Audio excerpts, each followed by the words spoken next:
Lance the Last Show Band.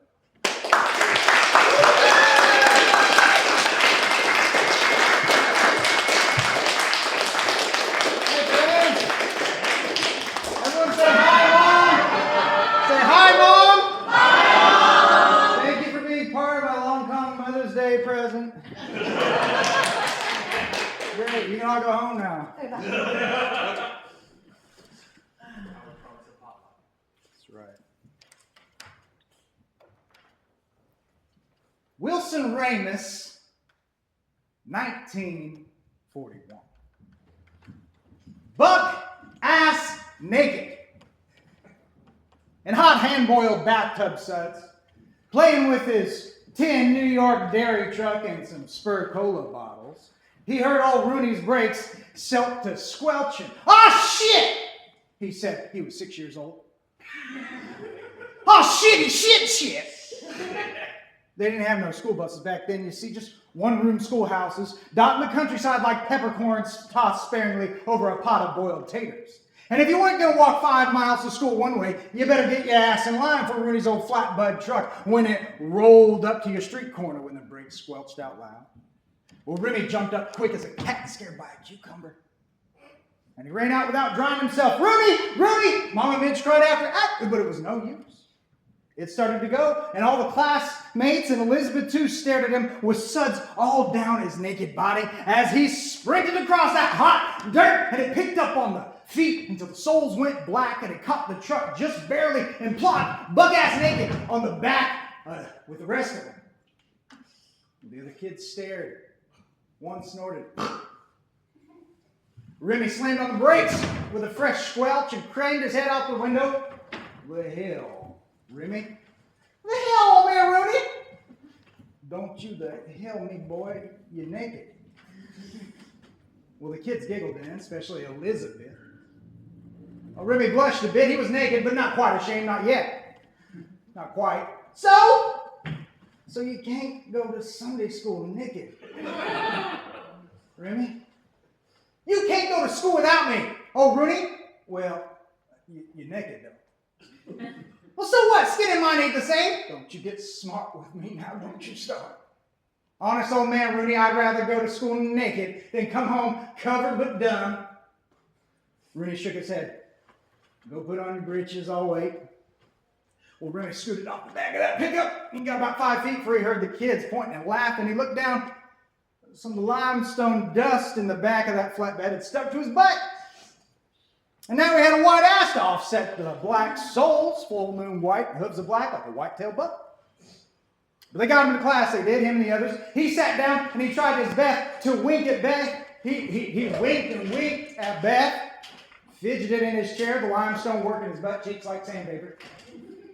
Beth never did wink back, no matter how much work Remy put into winking her way. He'd give anything just to be able to fall asleep in the safety of her older, softer arms and with the wish the world and its scaffolding and fistfights away and its hate too, yep.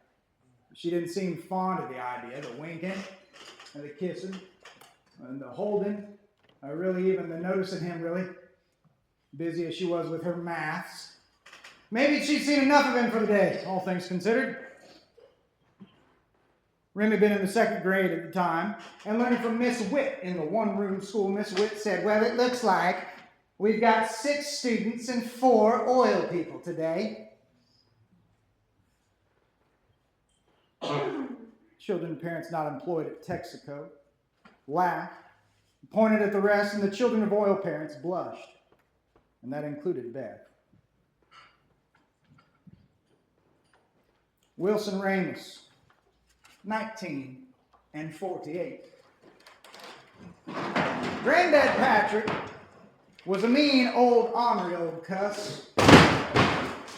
But his mean and ornery came out, so they always did something funny for his friends. And grandson like Remy would one day do for me. Well, Granddad Patrick was one of the few people that could make Remy relax in the days following their move in from the farm. And for a while, long before Remy and Mama Midge came along, Granddad Patrick lived in Patoka in the basement under the house, which had a root cellar to keep stuff for the winter, you know, root crops like beets and potatoes and onions and carrots. Well, Remy had heard that One time, Grandmammy shouted up at his father, "John David, you get in here. Your dad's acting up." And Daddy John gone down to the root cellar as a kid to see Granddad Patrick with a massive orange carrot sticking out his fly like his you-know-what. Well, Granddad Patrick said to Daddy John, "I got a big enough sample size after picking these suckers all day long to know for sure mine's longer than average." Granddad Patrick wrote a lot of letters in those days. He said you needed to know how to write letters in case you were ever serving as an ambassador or if you were ever serving as a prison sentence, especially if you were serving a prison sentence as an ambassador. Stationery ran 10 cents a package, and he'd let Remy help sometimes practice his letters, or at least he'd read them out loud while Remy listened. Remy just laugh and laugh. He wrote Dodge Motors, "Dear Sirs, after trying your La Bumba of a car, I can say the only thing you dodged was my next purchase." And Dodge didn't care none. They wrote Granddad Patrick right back, "Oh, good. We were worried our reflexes were slow." Granddad Patrick bought a battery charger, put out by General Electric, just so he could return it and the warranty with a letter that said, "Sorry, looking for a more specific charge." But the best of all came from the letter he wrote Philip Morris. He used to smoke Lucky Strike, and he switched for one day to just, bless you, Marlboro Reds. And after tasting them, he got pissed, and his Irish blood kicked in. And he got out his letter and stuff out, and he said, "Remy, get over here. Watch how it's done by a professional. This is how you get one of them, what you want out of them big old companies like Philip Morris. Dear sirs, I bought your cigarettes on the 14th of June, this year of our good Lord, 1948. I wanted smoke and tobacco. You did not give me smoke and tobacco. You gave me hellfire and brimstones. Your cigarettes are without a doubt the worst in this country, these great United States. Your cigarettes are made out of horse shit and alfalfa." With sincerity and great derision, Patrick Dempsey. "You wait and see," Granddad Patrick said. Remy, who was every bit of 13 at that point, said, "What are they going to do, Granddad?" "They'll send me back 6 cartons just to shut me up. You watch. This how you work in big companies. Like the Southern Illinois Coal Company, and the Illinois Chamber of Commerce, and the Chicago Tribune." And Granddad eyed Remy. "What's that you said?" For as long as he could remember, Bloody Williamson had been a secret phrase with a hidden meaning, like some code between old soldiers. That imbalance plagued him. "Can you tell me about Bloody Williamson now? Whenever we go to play butt keeper, men buy you beer because of what you did. I never heard the story." "When you're older." "I'm 13. I'm older than most bar mitzvah boys over in Germantown. They get to read the sexy book in the Bible." "When you're older." And that really has got off on me, but I don't want an extra pack. Well, Remy busied himself for a few weeks, waiting for the return letter from Philip Morris. He detasseled some corn, cut up his hands doing it. He used a grinder on some old shells to get all the rust off. He didn't have to wait long. "Remy, letter!" Granddad Patrick yelled at him one day at the front door of the mechanic shop. Remy was working inside. He came out and looked over Granddad Patrick's shoulder as the man opened up the letter.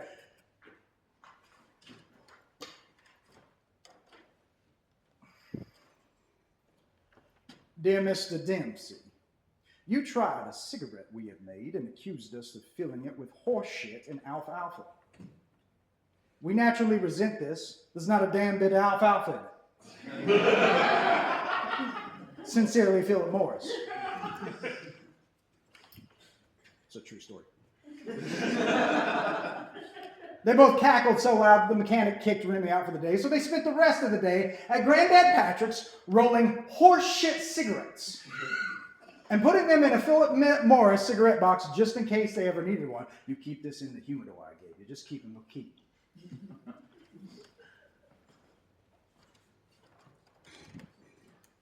Well, And Wilson Ramus, 1954. Remember Beth from class? He actually gets her dating. And that winter, the snow's so cold. There's snow on the ground and ice, and it took forever to get the car started. Well, he also grabbed an old washer and a Cracker Jack diamond, glued one to the other one. He went driving with Beth. Take like his magic Chevy broke down on the road because of a flat tire on Beth's side. So he got out the car and he walked around to the tire and he started hitting it with a tiny wrench he brought along, just a tink, a little tink, tink. He knew the thing would annoy her eventually. And Beth rolled down her window. "Are you okay? Could you get out and help me?" he said. "I need an extra set of hands to hold something. I'm in my nice dress." "Well, it's not an oil can. I just need you to hold something real quick like." "I might get the hem dirty," Beth said. "Well, then you'll be on an adventure with me. Come on." "No, we got to get through this snow. Fix the tire." He groaned. Oh, he would never get to propose to this woman. How stubborn she was. He slammed the wrench into the wheel and shouted, "I fixed it," even though nothing needed fixing. "Hurry," she said. "I got to use the ladies' room." He chuckled to himself. Well, they drove for a while through ice and snow and cold. "Hurry," she said. "Hurry, please." "Well, you don't want me to wreck now, do you?" They went for twice as long as the last stretch. "I'm not going to make it, Remy. Pull over." "Yes, ma'am. What, you want to go out in the woods?" "Sure," she said. "Keep this car running and warm." "Yes, ma'am." And she hopped out, walked towards the trunk. He turned on the radio and waited. The snow fell in wisps, like Mama Midge's old snow globe, just whipping around fast as she could crank it. Beth didn't show. He changed the station. Another 6 songs played. Still no Beth. He leaned over to her side of the car, rolled down her window. "Beth," he called. "Beth," he shouted out into the woods. The small voice, way closer than he thought, said, "I'm here, Remy. No need to go on a shouting." He looked over to his blind spot. She was leaning up, squatting against the car. "You okay?" he asked. "No," she said. His heart went to hammering. "What's wrong? What can I do?" "Well, I'm stuck." "What, like your knees got weak?" "No." "What do you mean you're stuck?" Well, when I squatted down to make water, I leaned up against the car." "You did buck ass like that?" "Yeah." "Holy shit, your ass is frozen in the car!" "Yeah, don't shout, Morty. Don't shout, Remy. I'm mortified." "Well, how are you going to freeze, Beth?" "Don't I know it? Don't freeze for shame," he said. "Well, what are we going to do?" "I got an idea." "Oh, God, don't you get an idea?" "I'll think of something first." "I got an idea. Just give me a minute." He gave her a minute. Old Jitterbug's song came on and ended. Another began. "I don't have any ideas," she said, "and I'm getting cold." "What's your idea?" "You're not going to like it." "Just tell me. I'm freezing. I'll pee on you." "You what?" "I figure you need hot water to melt the cold. If you pull hard right as I pee on your ass, you'll either get off or be frozen for good." "Oh, God, no." "You got any other ideas?" "They ain't even kissed yet." He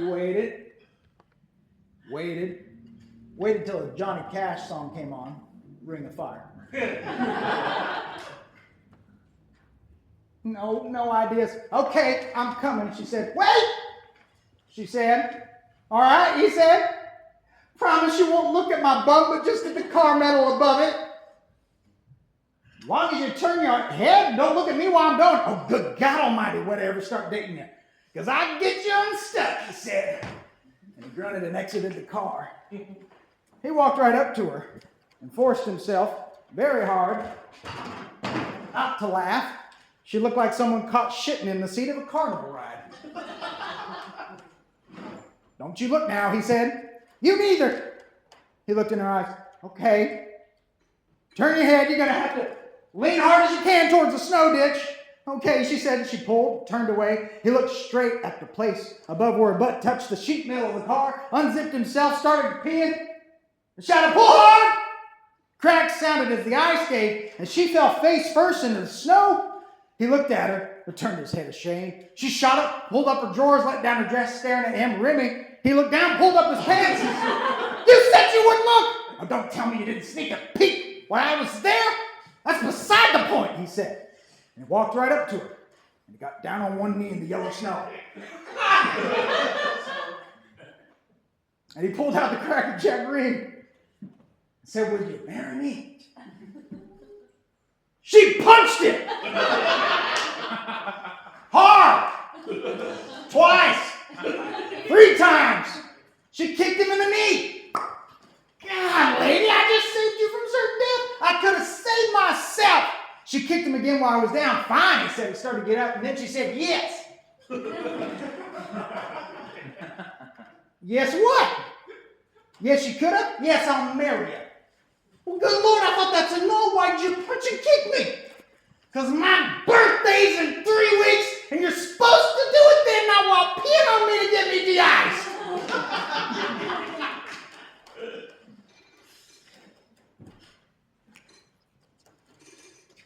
Wilson Ramus in 1958. They've been married a little bit, because how could you not? By the way, that last one's a true story, too. "I like the other one," she said. "But it's so heavy." Remy said, "I know. I like a sturdy table," she said. "Well, there's kitchen tables, and then there's butcher's blocks. I don't plan on slaughtering a hog in my dining room." "I might," she said. "I'm the cook." Remy sighed. "You think it's pretty?" "I do." "Do you think anyone else will?" "What do I care for what anyone else thinks?" Wilson Ramus Brogan said nothing to his pregnant wife. "Well, in any case," she said, "I like it. I think it matches everything. So this is what we're getting. All right now, I didn't mean to make you mad. I'm not mad, I'm decisive. And you won yourself a decisive victory. Okay, now, let's get it to the bag check." "Well, they don't make bags big enough for this, honey." "You know what I mean. And you hefted the massive slack. You know what I mean." And he grunted and hefted it over to one of the counters with one of them Sears and Roebuck signs, and they bought it, and with much struggle and sweat brought it home. $5 a month! He kept mumbling as he drove. $5 a month! I could have bought a share of Texarco at the end of the year. "Well, then let's take it back. You were listening to me? You weren't really whispering now, were you?" "I meant to be." "You didn't mean very well." He rumped. "I'm glad you have your table." "Are you? It's just so big." "I think it's pretty." So they went until they got home. And he set up the table.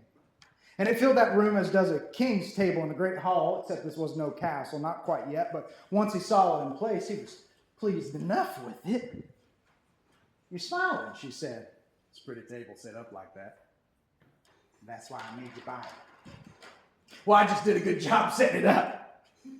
She did not return the affirmation he'd afforded her.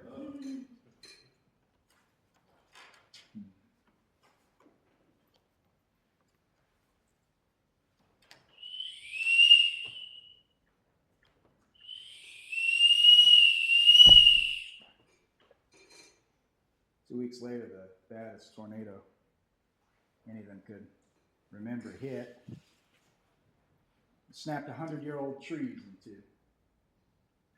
Leveled some of the houses, frayed some of the power lines. When it hit, Remy was at home with Beth. "It's a semi-hurricane!" Beth screamed. "Tornado." "We're gonna die." "We might," Remy said. "Why would you say such a thing?" I'm sure we'll be fine, honey. Let's go to the storm shelter." Well, they went outside. And that wind blew at everything, toward the trees, toward the roof he just fixed up. There were boards and water thrown every which way. Beth waddled a bit in her swollen belly and the baby inside, and they got to the storm shelter door that Remy just dug. and they opened it. And damned if there wasn't 2 feet of water down there. That's not a storm shelter, Beth said. Sure it is. Go inside. That's a pool. That's an underground lake like in the movies where the monsters hide. I ain't going down in there. They were shouting over the wind, mind you. Stuff still blowing all about. You get in there. He said, I'll get you back in there. We're not going back in the house.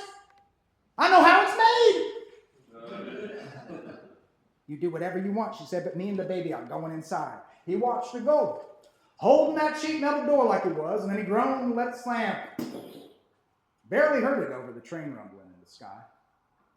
He started following her inside. And then he shouted to no one in particular, where the hell my brand new lawn chairs go? They've been metal chairs, nice chairs. Back in the house, Beth was pacing slowly off kilter. What are we going to do? You vetoed my plan. What are we going to do? What are we going to do?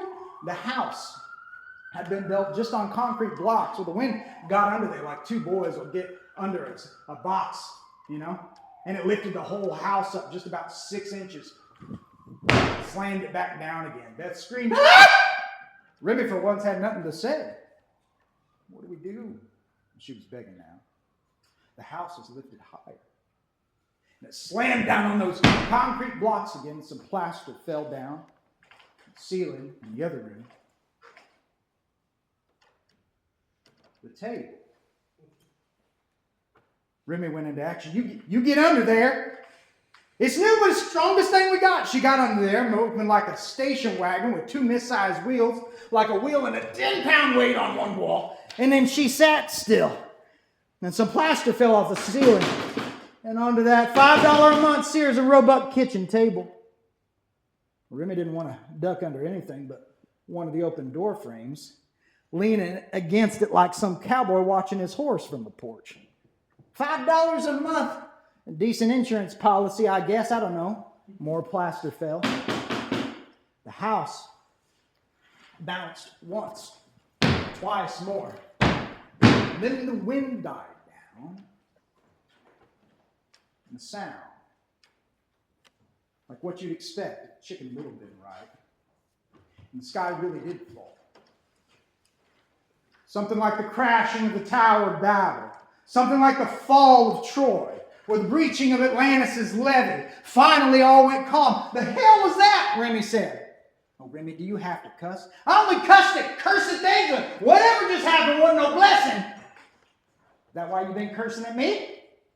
He didn't answer that. He walked outside instead. There, stretched out in the yard, discarded as if some god of greed had found no more fun in a play toy, set a massive tower, as if the angels gotten bored with their scaffolding for building the pearly gates and kicked it over the edge of heaven. Bethy, come look! It's awful! It's an awesome thing to look at! The neighbor carpenters and their families were outside too, on their front porches, looking at the mangled black things spread across the yard. The rain still coming down, none of them caring, none of them know what to do next, some of them in their nightgowns.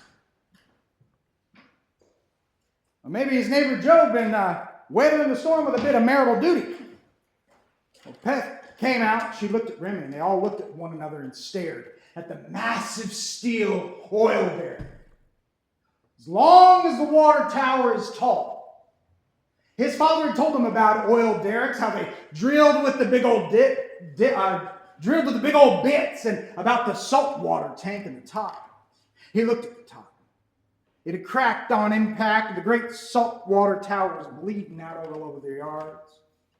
That, along with the rain, was turning the ditches and divots to estuaries. Some of the neighbor kids ran out and played in it.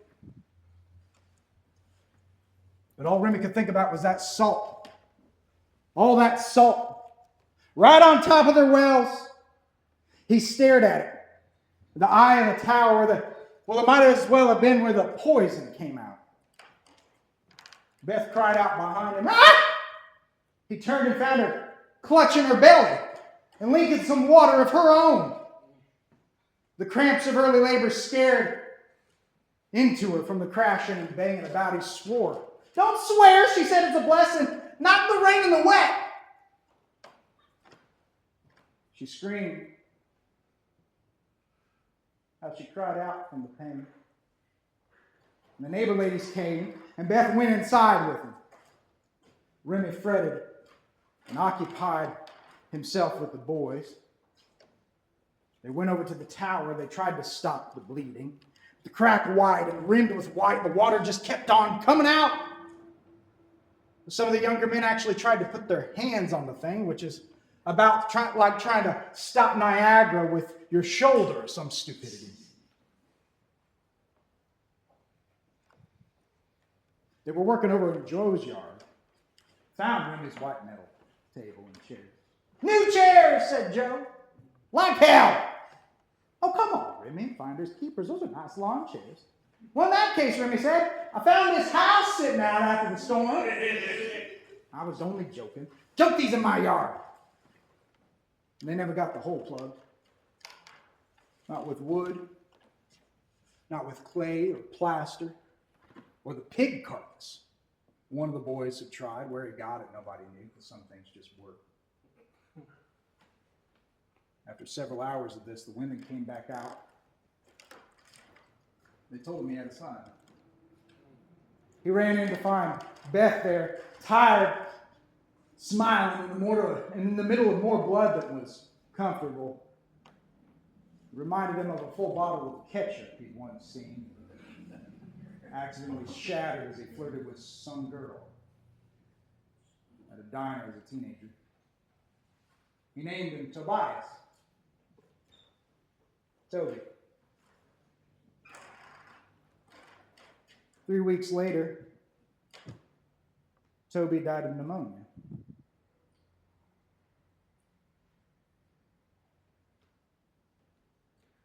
It must have been the rain and the wet.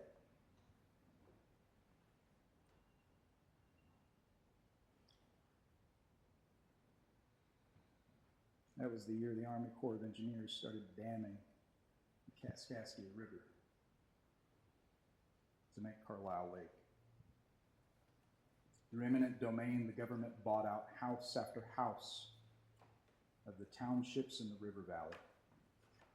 They capped 69 oil wells. They exhumed some 600 graves, some of them undoubtedly holding the remains of ancestors of Native Americans,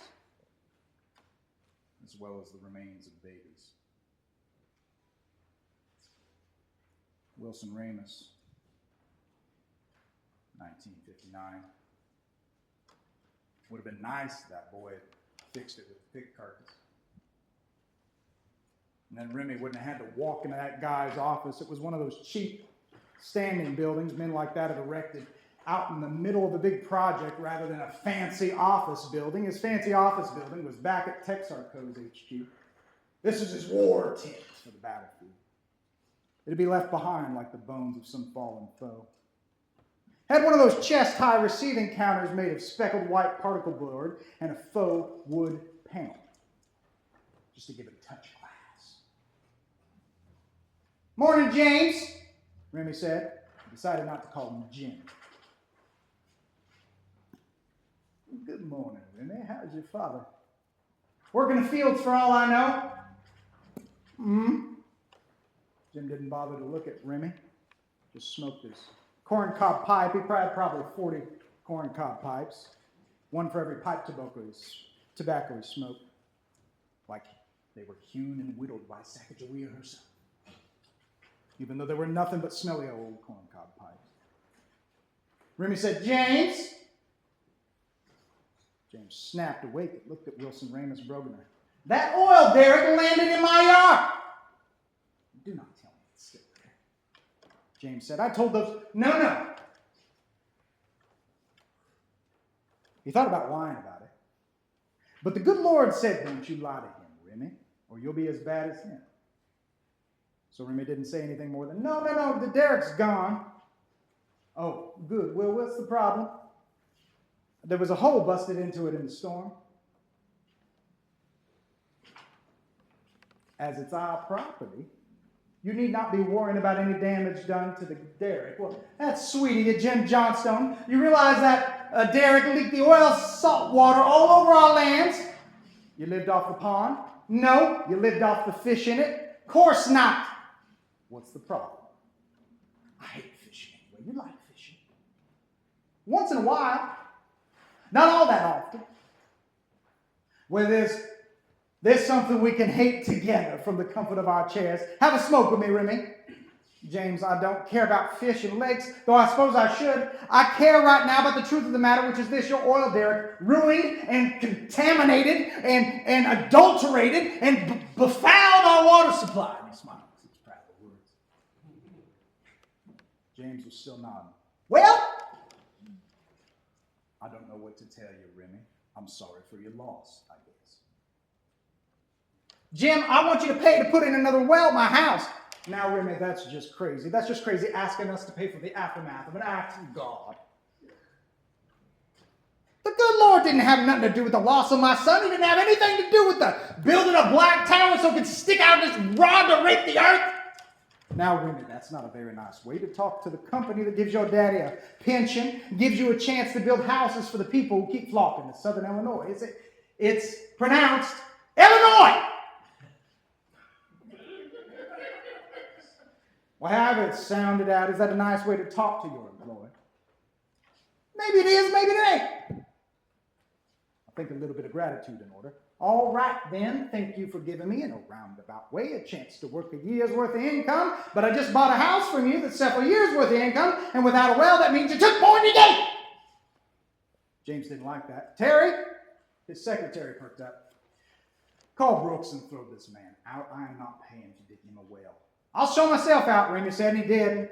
He went home. By this point, everything around the Dead Sea had died. The trees, the grass, every once in a while, a small rodent like a brown squirrel or a chipmunk. Some of the neighbor kids found a dead badger at one point, carved out its claws, turned it into weaponry. Well, Remy asked his father how to drill a well. He found out some. He asked some of the boys how to do it. He found out more. He asked this hermit widow farmer out on the edges of the country. Guys, they called him a wizard. Story weaver, womb rover, witched wells. Found some stuff he sure. He read up in a big city library in town. He even called the University of Illinois.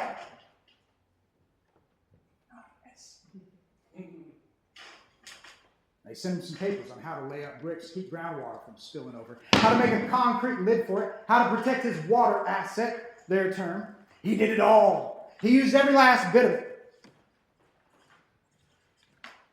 He got an auger. And you couldn't start with a 20-foot tall drill bit. What do you think this is? Now you get the leverage to put it in the ground, or you start with an extension rod. You drill down 2 feet deep. Remy had a long black power cord stretching from the house. And when he got out the 2 feet and wanted to go deeper, he pulled it back out, pulled up a piece of pipe, put it in, extract the drill bit, do it again. He did this all evening after work, back, down, and down, and down extensions. And when he hit water, it came right up the hole. He tasted it. Salt water. Ah, shit! Ah, shit! Pulled out the extensions one at a time, wrapped up the auger, recoiled the black snake power cord, and went to bed. How'd it go, honey? I hit salt water, he said. Shucks, she said. Yeah, that too. Well, the next day, after wearing out his arm, hammering studs together, he went back to the auger at the opposite end of the yard, and he went down 2, 4, 8, 16, almost 30 feet. He hit water again that night. He smiled. He tasted the brackage, and he swore some more. He would have thrown the auger if it wasn't Kipsy's tool. Took it apart, had a soothing effect, created a little buffer where he could calm down before going back into bed. He stacked it up, coiled the cord, went inside. Did you get it? She asked. Marionette cooed over in the corner somewhere. I got a hole, if that's what you mean. No water. Oh, I found water too. Oh, good. Salt water. Oh, Remy, I'm sorry. Love you, he said. Kissed her forehead. Walked over and tickled Marionette, who giggled. As far as I know, that's the last time he tickled her. He hauled water in the morning. Home A couple of days later, he tried again for a third well. A third well turned out to be salt. And a fourth. And a fifth. And after 6 wells at the back end of the property, he gave up the auger, and he spent a day getting it back to Kipsy. Did it go well? Kipsy asked. He laughed darkly. Funny old phrase, that. Did it? No, but I think y'all the same. You need help with it? I can show you how to use an auger. Remy was not insulted because Kipsy didn't mean offense. It's Kipsy's tool. Worked okay, Kipsy, thanks. Just hit salt water every time. You're pulling my leg. Wish that I was. Now, whole big yard of yours? Well, after that, he gets all the instructions to do it with a short-handed shovel. I'll save you some time. He dug down deep, all the way down deep to the salt. Passed it to the sand. The water came up, and he lays up bricks. Like the storybook well he ever dreamed of, water coming over him, trying to slap the mortar on as fast as he can. He gets it, tests it. Oh, it's great. He takes it all the way over to the sanitation department. Morning, Remy. Remy was smiling. Morning, Tom.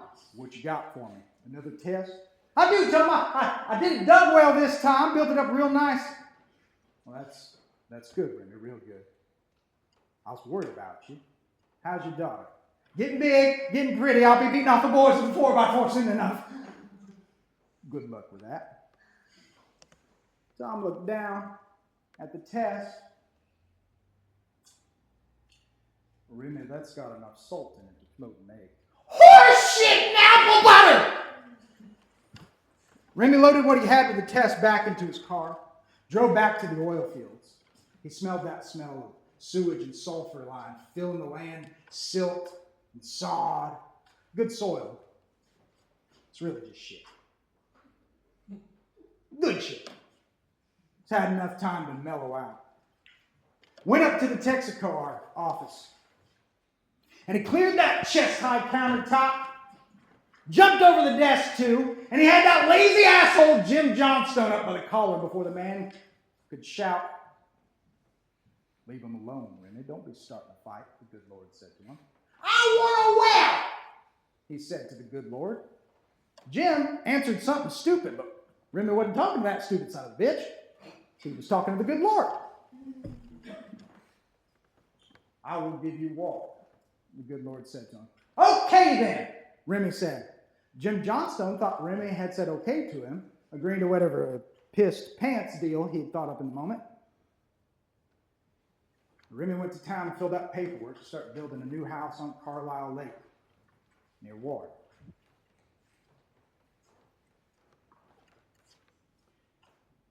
As Sasha said, we're going to skip past some of the main conflict, but that gets you a taste. I don't want to spoil it for you. But he gets to his new house, and that night, he fought a groundhog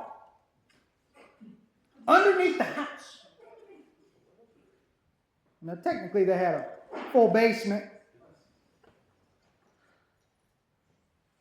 but it didn't cover the entire floor plan. And some of the house, the newer part, had a crawl space, and it was somewhere down in that crawl space. Remy heard a rumbling at around 2 in the morning. Beth said, "Oh, God Almighty, the earth is swallowing the house." Like hell, Remy said sternly. I was dreaming about tournaments. No time to talk about basketball. There's a monster under there. Not basketball, knights like Sir Lancelot used to fight in, you know? Horseback with lances. Remy, I'm going. He got to going. Underneath that fiddleback-infested crawl space, he used an old deer spotlight, you know? Like the hunters and police will both use in the dark woods, one for the living and the other for the dead. First all Remy saw was fiddlebacks. Fiddleback spiders. Brown recluses. Kid in his youth had gotten bitten by one of those one time. And it was like death itself started to rot that poor boy's arm off. Spreading like plague, spreading like how a rock will spread in a tree trunk, struck by lightning until it killed that boy. He moved past slow, scared for his life and arms. Shining that light further, he saw one of them crazy-ass groundhogs that started digging on the north side. He got over there. He didn't know if the thing had dug under it, under the whole house, under the wall. He looked up there and saw gnaw marks on the floor and a bit of light where they got through to his brand new family room, and boy, was he ever mad. But he wasn't going to stick his hand in the hole, see? Wasn't about to get his hand eaten off by a groundhog, no sir. So he crawled back past homes and fiddled back. Struggled and sweat, went upstairs, looked for a hand mirror, but he couldn't find one anywhere. He thought Beth might have a hand mirror. Mom, he said to his wife, Beth. What? She said, do you have a hand mirror? What do I need one of those for? Lena does my hair. Damn it! What, is it a curse? Not quite. Then why you curse it? Because damn it, Beth, sometimes I like to. At 2 a.m. when beasts of the netherworld have risen to tow my house. She snorted out a sigh. He said, get under there with a flashlight for me and you stick your hand out there, Beth. You must be crazy. I'm sailor in stainless steel. No, you're crazy. Because only a crazy man wouldn't have a spine to shoulder his own curse like Adam did for Eve, asking his wife to grab hold of some monster in some pit, because you got no spine yourself. Bryn, their son, was standing in the doorway, eating one of Beth's peanut butter cookies, munching loudly, watching. What the hell you want, son? Remy said. Oh, go on. Don't let me stop you. You don't understand, son. Stay out of it. Groundhog's underneath the house. What's to understand? Yeah, well, then you go under there with that big old flashlight, stick your hand down in there, see if it's there, and you can pour it out. I ain't going noodling for no groundhog. And shut up and go to bed, because this whole house is as cow as me. What are you going to do? Beth asked. Holzapple's got a pistol, .32 caliber. There you go. I'm leaving, she said. You'll be shooting through the floor, and I ain't about to die while lying down in bed. She got out of bed. Bryn got lawn chairs and stuff for s'mores. Remy went over to Holzapple's. It's no soul's hour. Starts banging on the door, and Jerry comes downstairs and opens the door and shout whispers in that hoarse way that madmen trying to stay quiet for sleeping wives who wear the pants will do. Remy, what in God's name? Don't use his name in vain, Remy said at a normal value. Whatever this is, it's got nothing to do with vanity. You need a new one, Remy said. I build nice vanities, Jerry. I'm a carpenter, you know. What do you want? Jerry didn't do too well, low on sleep. Jerry, Miss Holzapple called down. Oh, God, he said, you see what you went and did? I didn't shout none, Remy said. I wasn't the one shouting. Miss Holzapple came down in her night at evening, Remy. Evening, sorry, Mama Holzapple, but I need to borrow your pistol, she gasped. I have an intruder, Remy said. She gasped again. Jerry, suddenly sober, said, come over here quick. Now, every man in Southern Illinois has a closet or a trunk where he keeps the guns. In case of armed rebellion. Like Bloody Williamson. Jerry went to his. One of them was that sawed-off 10-gauge with the double hair trigger Remy used to own. He got rid of that shotgun because it was, a double barrel for one. Because it was a 10-gauge for another.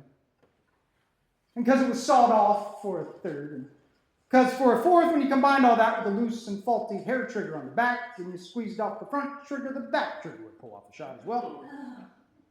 And you bruise your shoulder accidentally shooting both shots. Also, because for a fifth, if you bumped it just right, the hair trigger would go off all on its own, and when it went off, it make the front one go too. Well, that sawed-off, faulty 10-gauge was leaning in the closet full of buckshot. Well, Jerry's in there rooting around for his .32 caliber pistol. Well, he bumped that faulty shotgun, and it fell down on the floor, and the faulty trigger got squeezed. Both barrels went off.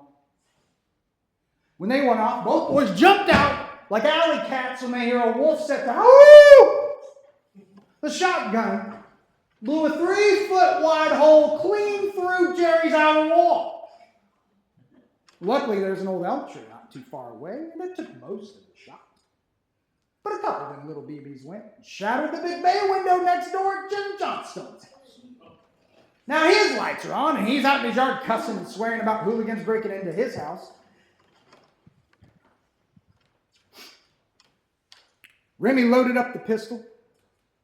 He marched out, the last night in the world, striding face first into the dark of the last night of the world. By then, the whole damn neighborhood standing around Grin's fire in the front yard, cooking s'mores, talking about baseball, sipping hot toddies, watching and cheering as Remy crawls under his house with a pistol to chase the monster out. He crawled alongside fiddleback spiders, and he stopped and looked at it. And his heart went to pattering because one was about to fall on his nose. The good Lord said, Remy, have you seen the fiddleback giving birth to its young? Can't say as I have, Lord. He felt the good Lord smiling. Above him, that fiddleback started attaching an egg sac to its little cobweb, and then Remy saw all those egg sacs up above. Did you know that each egg sac of a fiddleback spider has somewhere between 30 and 300 baby spiders inside? Well, they started hatching just then. And the floor of his house, which was now the roof over his head, just starts boiling with baby spiders, just boiling and rolling. Remy was sweating. He said, but people used to worship spiders, Lord. They're not gods, I am. I want to squash them all. They're not demons either. They got my spirit of life in them. Remy looked at the spider again, threatening to fall upon him. Sister Fiddleback, he said, I pray you be patient with me as I pass. And he moved through, unmolested. And there at the north side, he saw that light shining down into the hellhole again. And he saw them yellow eyes. Plenty of them. He pointed his gun down in there. And the good Lord said, Remy. Remy's hand shook on the pistol. Have you seen how pretty a groundhog can be when it digs? No, Lord, now is not the time. Seeing as how you're aiming that death cannon at him, I think it high time. They look like they're swimming, Remy. I made them that way. Remy aimed his gun. They're just doing how I made them to do. Digging through my house? Your house I gave you. I built it. Remy said, with hands I gave you, with a mind that received my gift of consciousness, with lungs that got my breath in them, and with wood that came from the stock of trees my spirit told grow. Tell me which of these things did not come from the very dirt these groundhogs live and move in? Remy didn't have no answer for that, Gordon. He wanted to ignore the good Lord and put a bullet in these things and go to bed. Especially with half the town watching him outside the cinder blocks. Remy? Oh, shit. Can I just wound him a little, Lord? What you do is you're choosing, but they're as much mine as you are. You do well to remember that.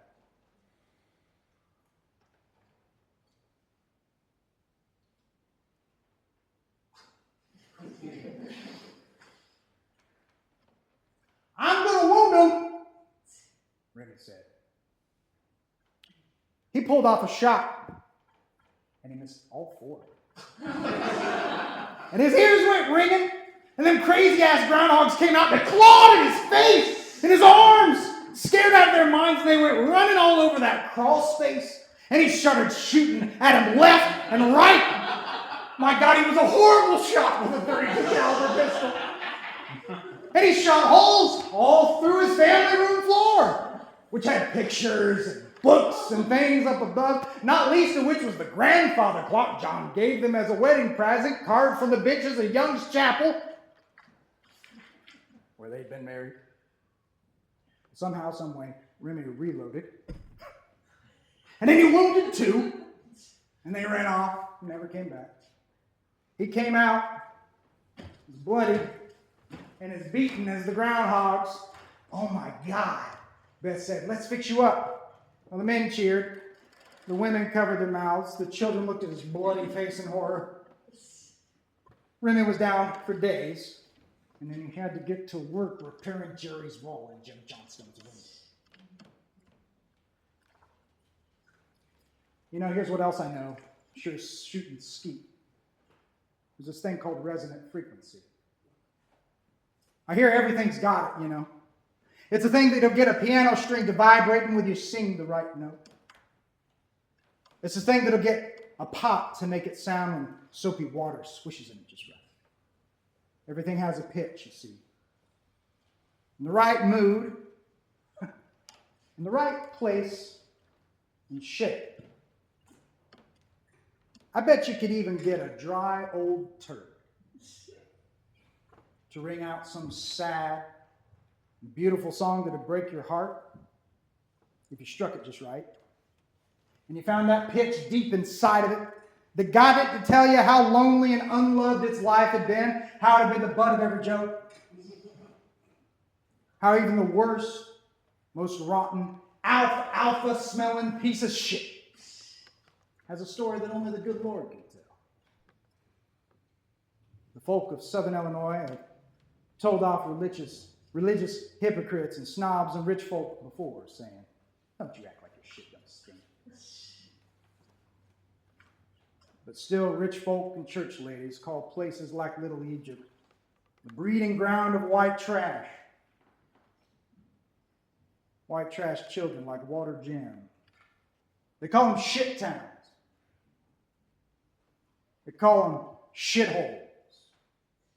The people that live there, redneck pieces of shit.